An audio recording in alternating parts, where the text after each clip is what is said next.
Welcome to the preliminary round of the 2024 Inter-Secondary School Impromptu Speaking Competition, brought to you in association with the Caribbean Union Bank. Driven by you, we're better every day. Driven by you, together a brighter way. Caribbean Union Bank, you matter to us. Caribbean Union Bank, our people, our purpose. Every day at Caribbean Union Bank, we are committed to creating the kinds of products and services that you want and need. We are not just a bank. We are your partner on your journey to financial freedom and success. Because we are driven by you. Driven by you, we're better every day. Driven by you, together a brighter way. Good evening and welcome to the preliminary round of the 2024 Inter-Secondary School Impromptu Speaking Competition, brought to you in association with the Caribbean Union Bank. Thank you for joining us this evening, whether you are here with us in the studio audience or viewing from the comfort of your home. We are delighted to have you with us this evening for the preliminary round of the Inter-Secondary School Impromptu Speaking Competition. Can you feel the excitement in the air? Well, no, I need to feel it. Can you feel the excitement in the air? All right, that sounds a whole lot better. I am your moderator, Brucella Marsh Sutton.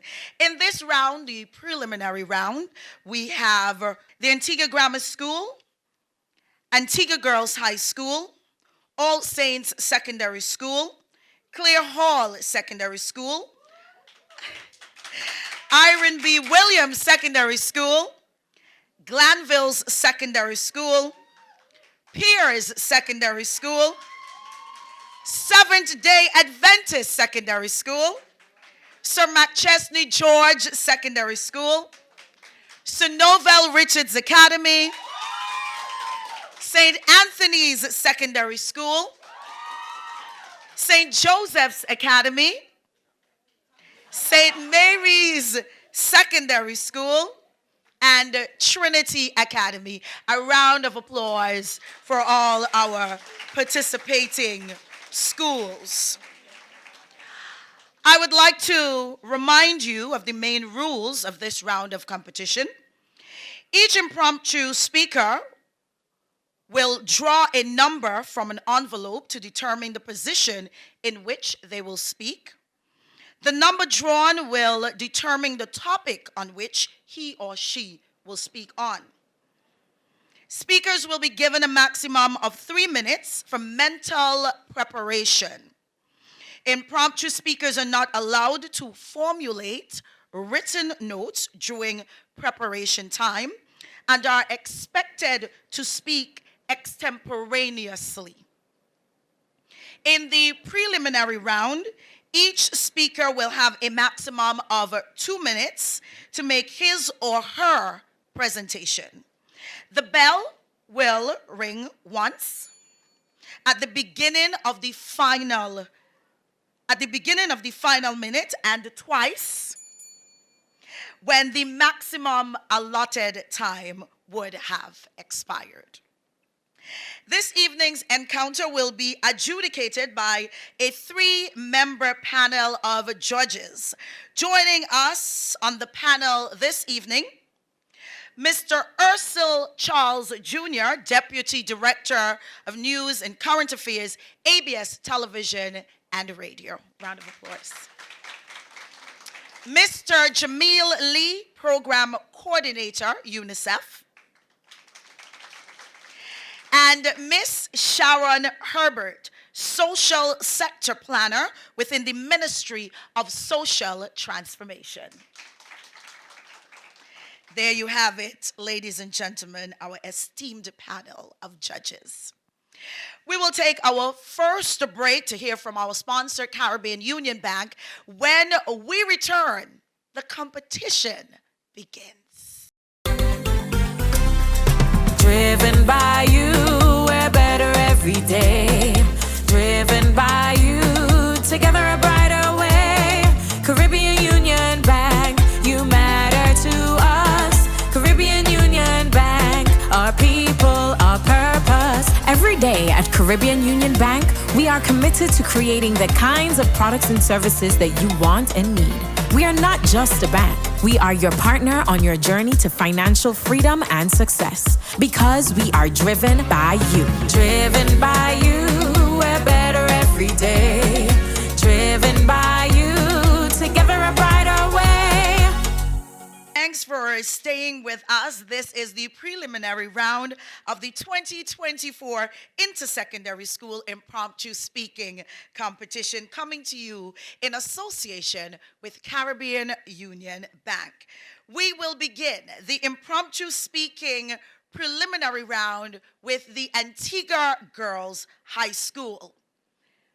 Lillian Munoz, and her topic is, should violent video games be banned?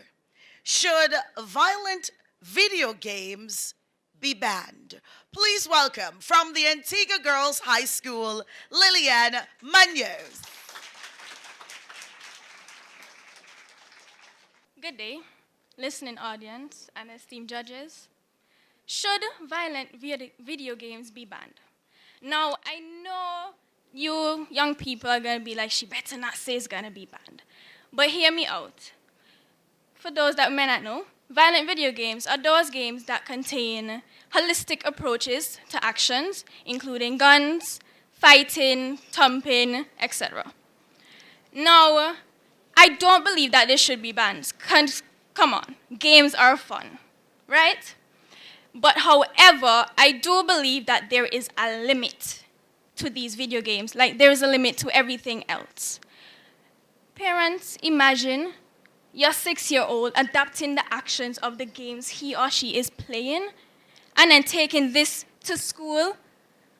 Now, we're just going to be creating a cycle of fighting, and you're wondering, why is my child like this? I did not raise him like that, or I did not raise her like that. That's why it is important to have a limit. It is also important for us as young people to have limits. Because, hey, we're going to have fun, but reality is way different to virtual reality. So you need to pay keen attention to what you are playing, and also be very vigilant that the real world is not going to accept the actions that you put into the games. That's why I believe they shouldn't be banned, but there should be a limit to these games. Thank you.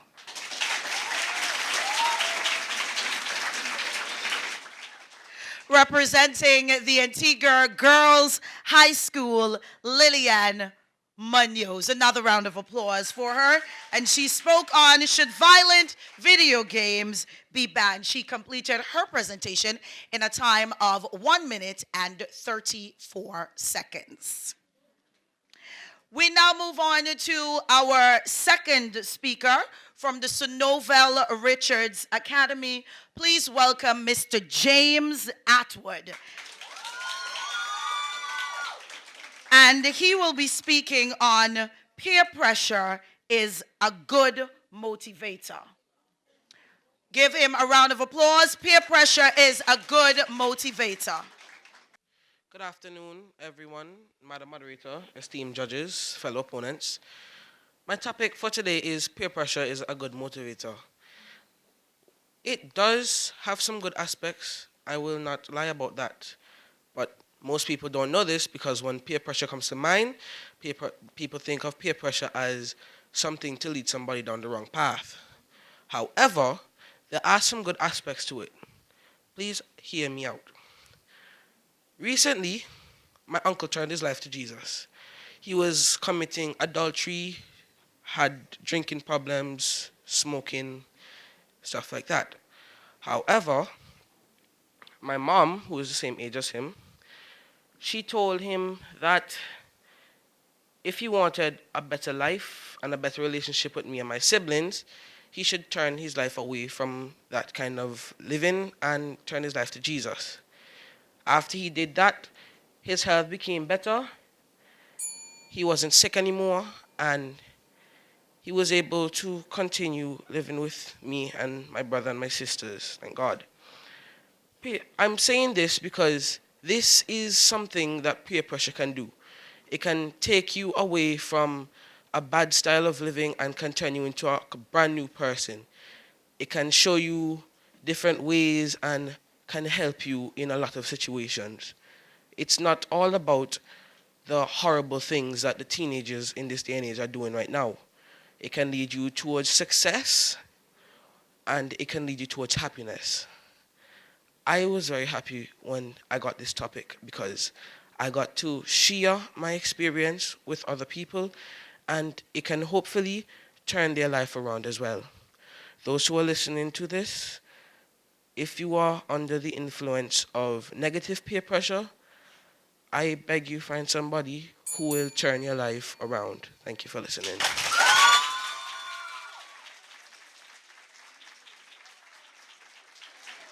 That was James Atwood representing the Soval Richards Academy, and he spoke on peer pressure is a good motivator. He completed his presentation in a time of 2 minutes and 3 seconds. We now move on to our third speaker. And our third speaker hails from the Clear Hall Secondary School. Please give her a round of applause. Antiga Edwards, and she'll be speaking on wearing school uniforms remove individuality. Wearing school uniforms remove individuality. Please welcome her.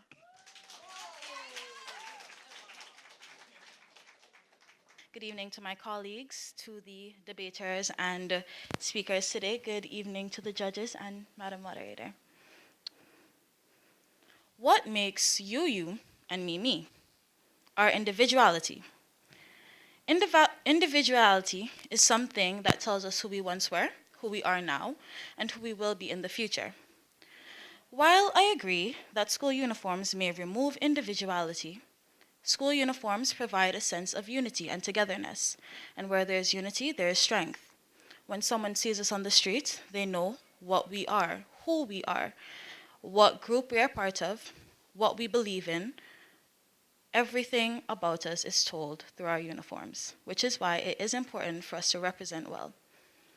On the other hand, I have a colleague at school, and her religion provides something that might seem a little different from our regular uniforms, which is a hijab. That is her individuality.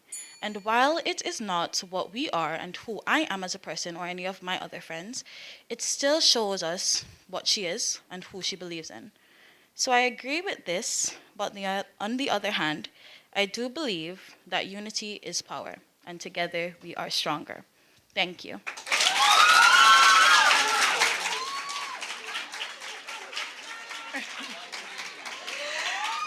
That was the Clear Hall Secondary School, Antiga Edwards, and she spoke about wearing school uniforms remove individuality. She completed her presentation in a time of 1 minute and 19 seconds. Another round of applause.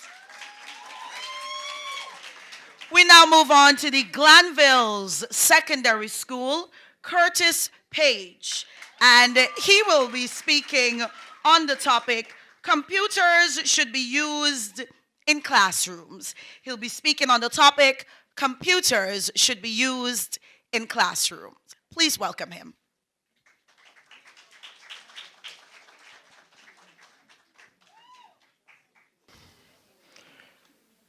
Protocols already established. Good afternoon, everyone. Good evening, everyone.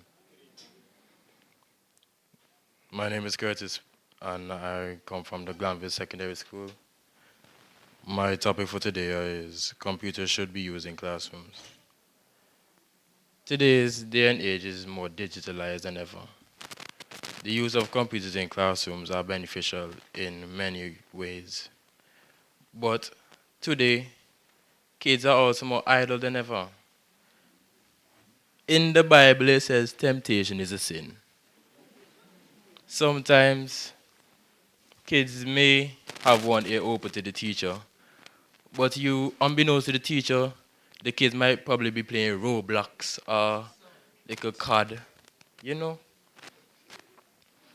I think that with the proper monitoring of the use of the devices in the classrooms, that computers can be the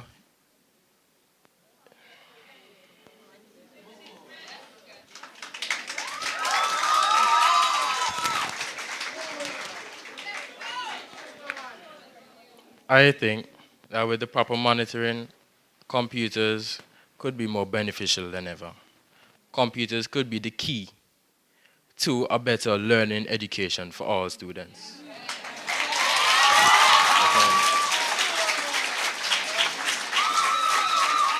That was the Glanville's secondary school, and he spoke about computers should be used in classrooms. Another round of applause. He completed his presentation in a time of 1 minute and 38 seconds.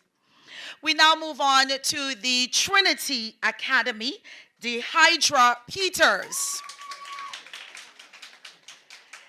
And this evening, Hydra will be speaking on social media is a positive influence.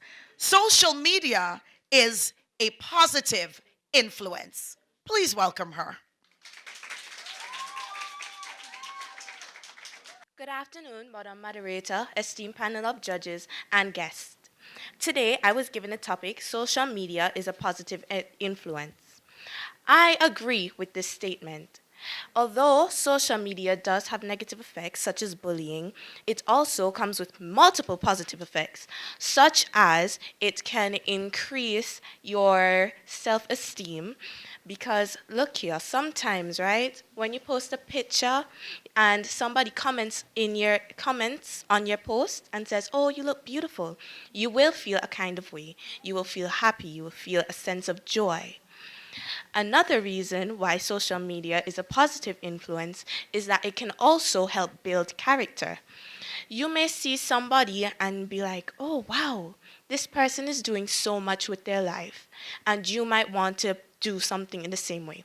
For example, if you see an economic person, you could see that they are helpful, and you would want to become like that. So, in conclusion, social media is a positive influence.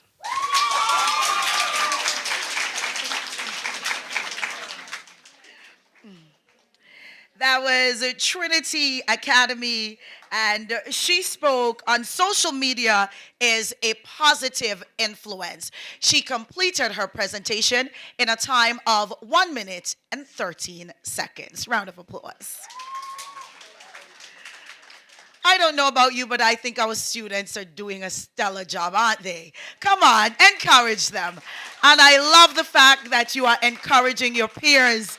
That makes me feel good. We now move on to the St. Joseph's Academy, Mr. Oshena Oheblum. And he will be speaking on, is religion good or bad? He will be speaking on, is religion good or bad? Please welcome the St. Joseph's Academy. Good evening, ladies and gentlemen.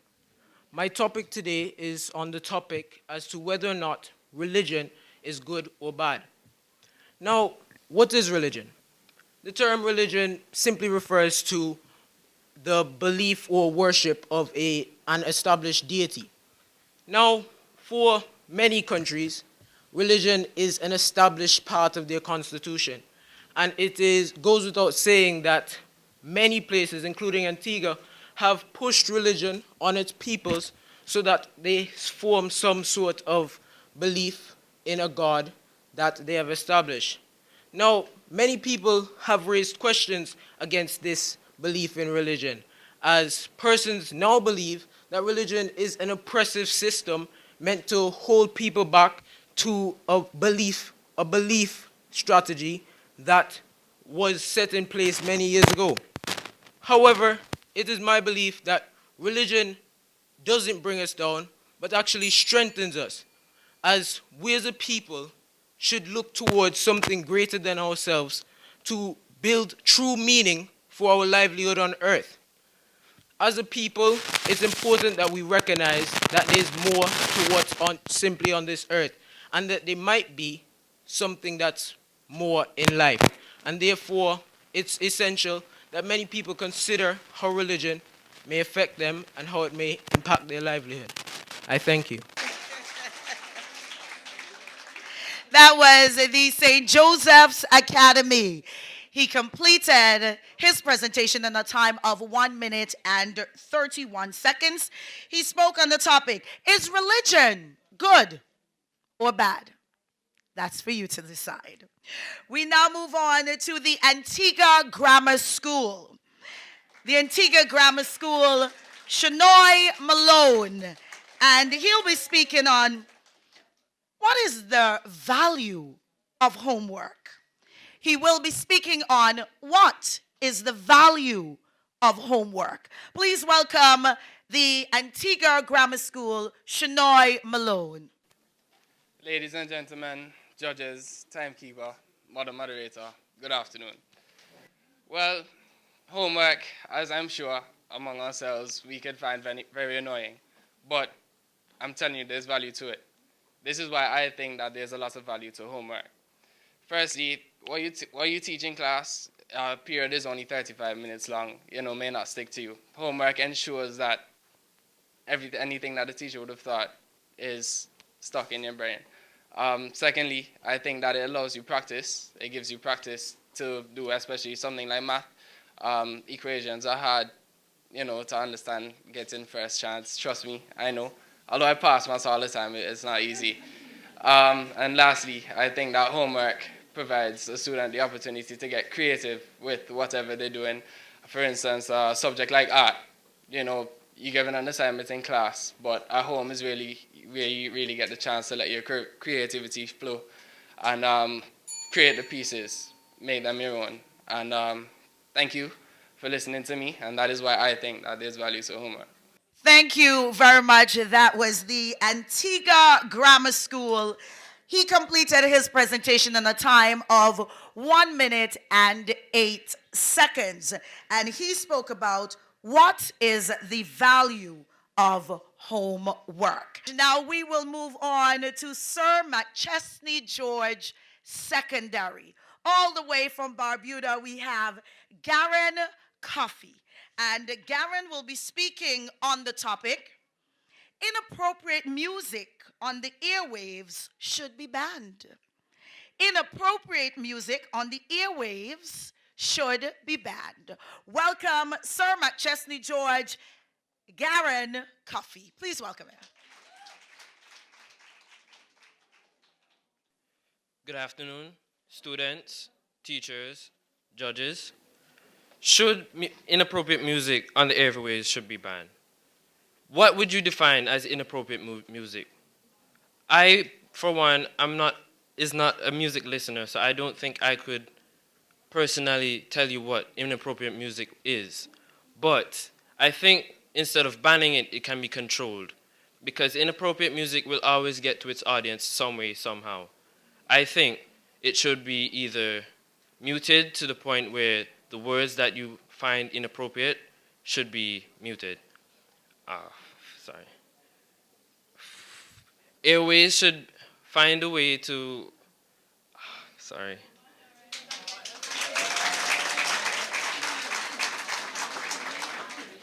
Airways should find a way to choose what songs they play to the correct audience. They should be aware of what audience is listening to their music. Airways should know who their target audience is and should find a way to get to that target audience with the right kind of music, because inappropriate music shall always find a way to its listeners. Round of applause from Sir Machesney George Garen Coffee, and he spoke about inappropriate music on the airways should be banned. He completed his presentation in a time of 1 minute and 18 seconds. Round of applause. We now move on to the St. Anthony's Secondary, Cameron Jackman. And Cameron will be speaking about the government should do more to tackle youth violence. The government should do more to tackle youth violence. Please welcome her.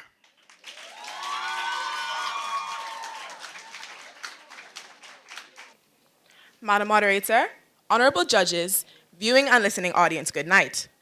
My name is Cameron Jackman, and today I'm representing the St. Anthony Secondary School, and I will be speaking on the topic, the government should do more to tackle youth violence. In my opinion, I don't think the government can do any more, and these are my reasons why. The government of Antigua and Barbuda can do so little. It is up to the students and the parents. The things that our students are listening to, these artists that our students are listening to promote things like violence, gun violence, and arguments. The fact that these students are listening to these arguments, it resonates in their heads. The parents of these students can also help in the following ways. Our parents can help by promoting more friendly environments at the home, and these students will start to listen to their parents, because our parents more likely will give us a very, very sound argument. Because I do believe, as students, we listen to our parents. The environment, these students can do more for themselves. The government cannot do more. These students can. If our students help themselves to become less violent and solve their problems without violence, this can lead to there being less fights and arguments in Antigua and Barbuda. So, do I agree with my topic? The government should do more to tackle youth violence? I do not, and these are my reasons why. Thank you for listening. That was the St. Anthony's Secondary, Cameron Jackman. Another round of applause for her. She spoke on the topic, the government should do more to tackle youth violence. She completed her presentation in a time of 1 minute and 44 seconds. We now move on to the Piers Secondary School, Renee Brown. And Renee will be speaking on how can we lessen the effects of rising temperatures in the classroom? How can we lessen the effects of rising temperatures in the classroom? Please welcome from the Piers Secondary, Renee Brown.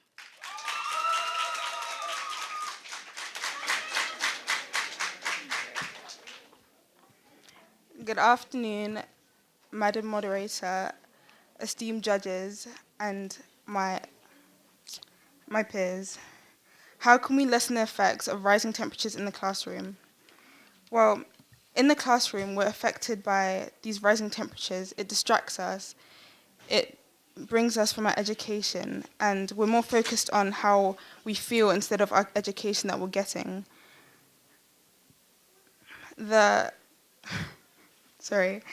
The rising temperatures in the classroom really affect us on how we learn and behave, and our peers and our peers in our community can help us by providing examples and things that can help us with the rising temperatures in the classroom.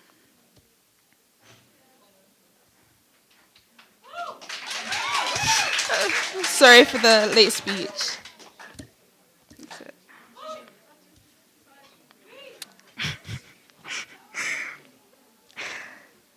The effects of rising temperatures in the classroom really affect us on how we learn and behave, and how we really come together as a classroom, come together as a community. We can have people provide us in the community how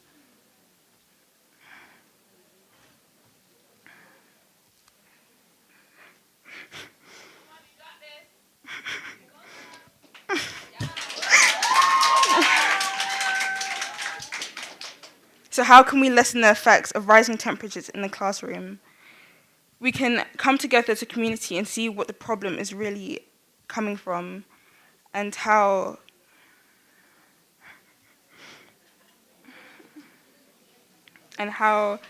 we are really getting affected by this. And I'd just like to say, if we're focusing on the temperature in the classroom, we're not really getting our education. And that's it.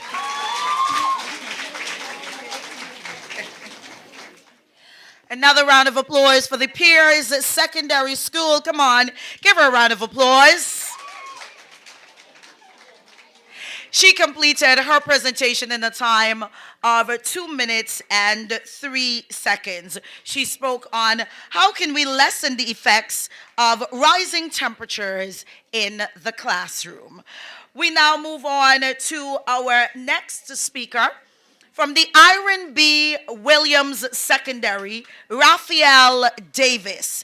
And Raphael will be speaking on all second chance educational programs should be free. All second chance educational programs should be free. Please welcome him. Good evening. Okay. Should all second chance educational programs be free? In my opinion, I believe that all second chance educational programs should be free for people that dropped out of school and wanted to get a second chance in life. Let's say you dropped out of school because you weren't able to focus because your family was poor and you had to help mommy and daddy out with the bills. So instead of going to school and focusing on your school, you're like, how am I going to get the next meal? How am I going to help mom and dad pay the light bills so the lights can stay on? How am I going to pay the internet bills? So you're not really focused, so you drop out. So in the future in life, let's say you get yourself in a more stable situation, or you're going to find yourself in a way you can actually focus on your schoolwork. You're going to also wonder, okay, I want to get my education so I can write my subjects for CXE and get a good job, get a good criteria, get a good resume, but I don't have the funds for this. So you're stuck in a situation. You don't know how you're going to provide for yourself or how you're going to move up in life. So in my opinion, should all second chance educational programs be free? Yes, and for the reason being, everyone deserves a second chance, and just because somebody doesn't get a good education at first, okay, somebody might not get a good education at first, not because they don't want to or they're not interested, because they're in a situation where they're not able to. So that's why I believe all second chance education programs should be free.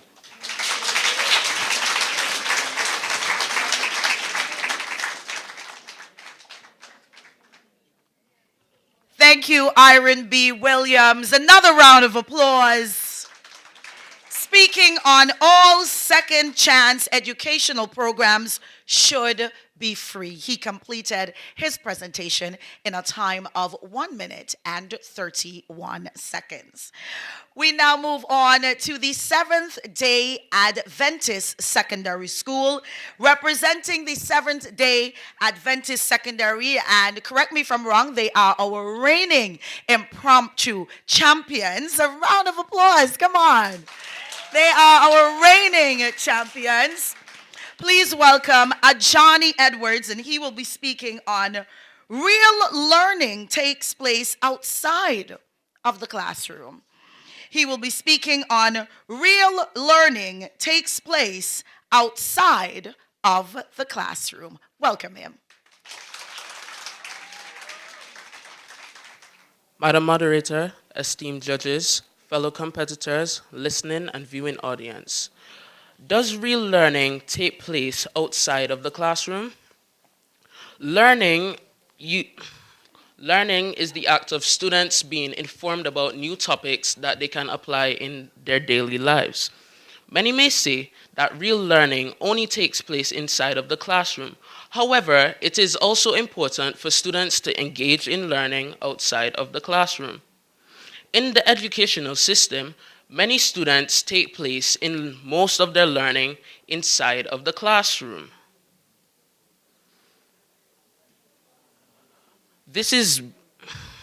But students should also take place in learning outside of the physical classroom. This is because when students take place in learning activities outside of the classroom, this reinforces the topics that they would have learned inside of the physical classroom.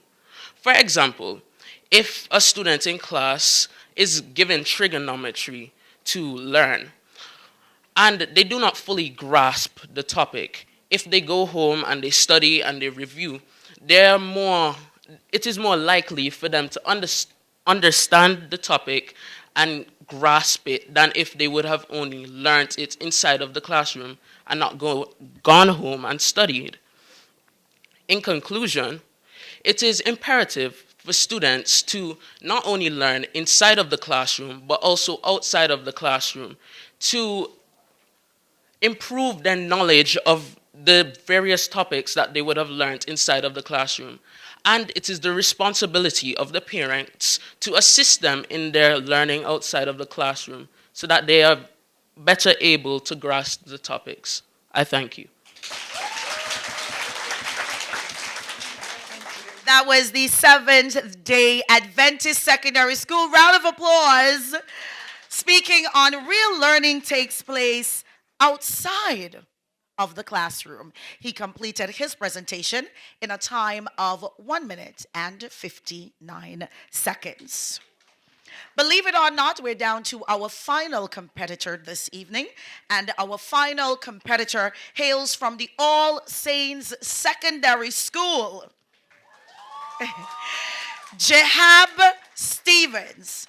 This evening, Jahab will be speaking on, is the decriminalization of marijuana effective?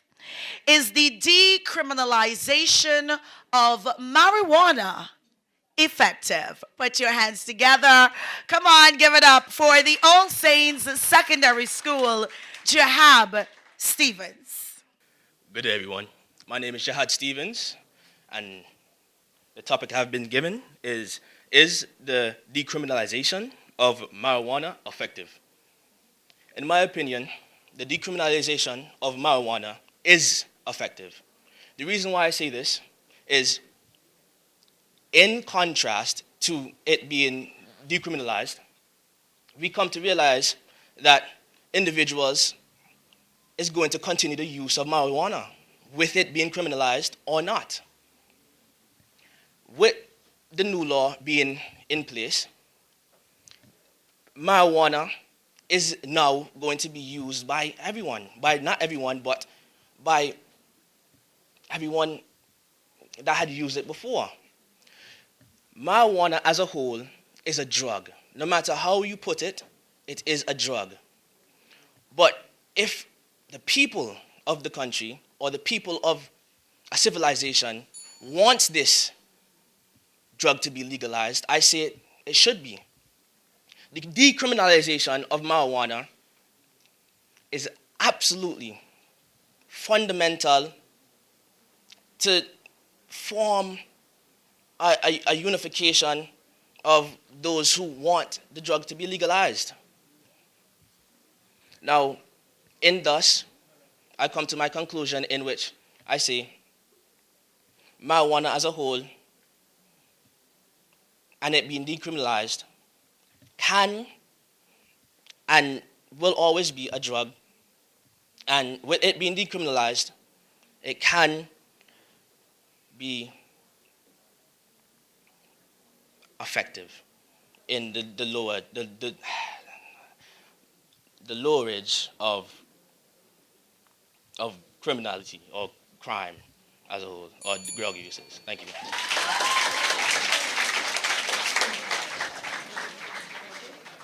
Thank you, All Saints Secondary School, Jahab Stevens. A round of applause for him. And while you're putting your hands together, put your hands together for all our competitors this evening. What a fine job they did, and I will remind you, it is never easy standing here and speaking extemporaneously. So I am happy to see that you were all very encouraging. He completed his presentation in a time of 2 minutes and 1 second. Excellent. It is now time for us to take a break. On the other side of the break, we'll hear from our judges. Don't go anywhere. We'll be right back. Driven by you, we're better every day. Driven by you, together a brighter way. Caribbean Union Bank, you matter to us. Caribbean Union Bank, our people, our purpose. Every day at Caribbean Union Bank, we are committed to creating the kinds of products and services that you want and need.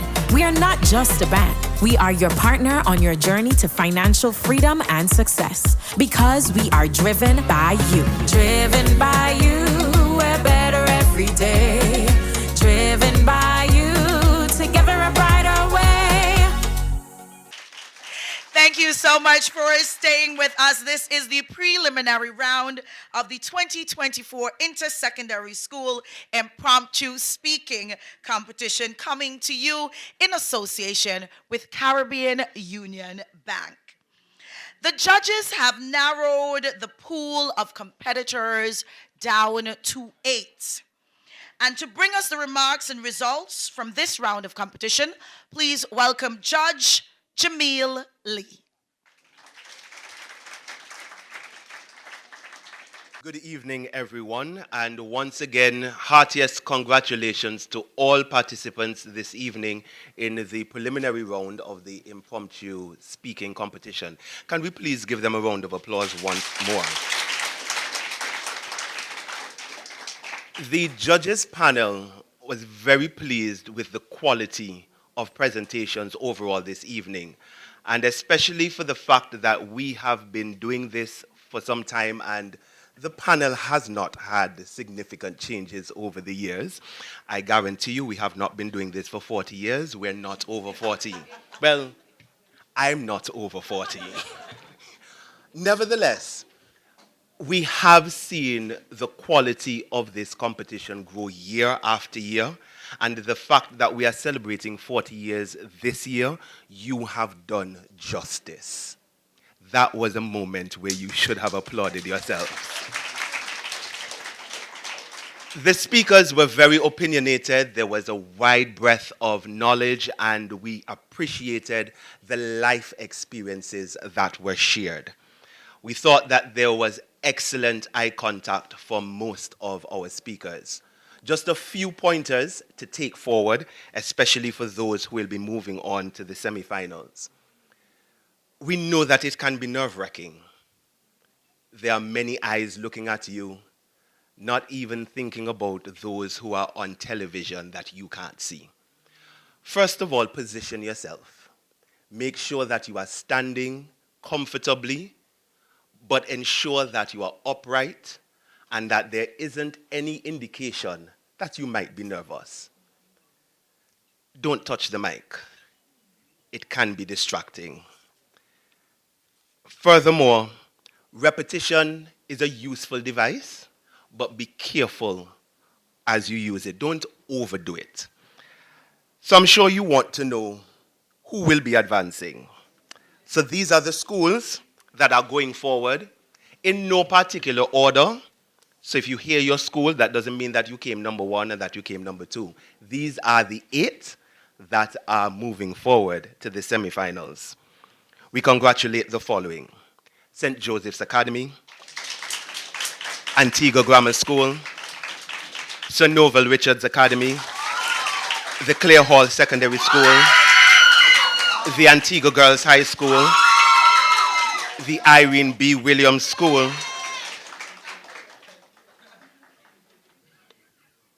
and the St. Anthony Secondary School. Thank you very much for listening. Thank you once again, Judge Jamil Lee. And now we will present to you our top 8 in no particular order, as Mr. Lee said. Please remember to put your hands together for them as they join us on stage.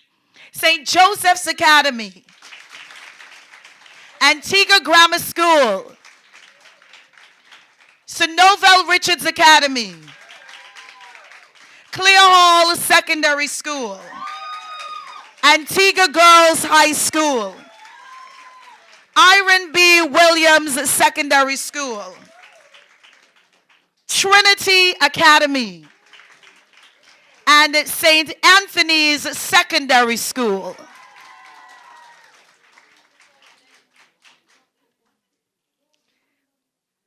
There you have it, ladies and gentlemen.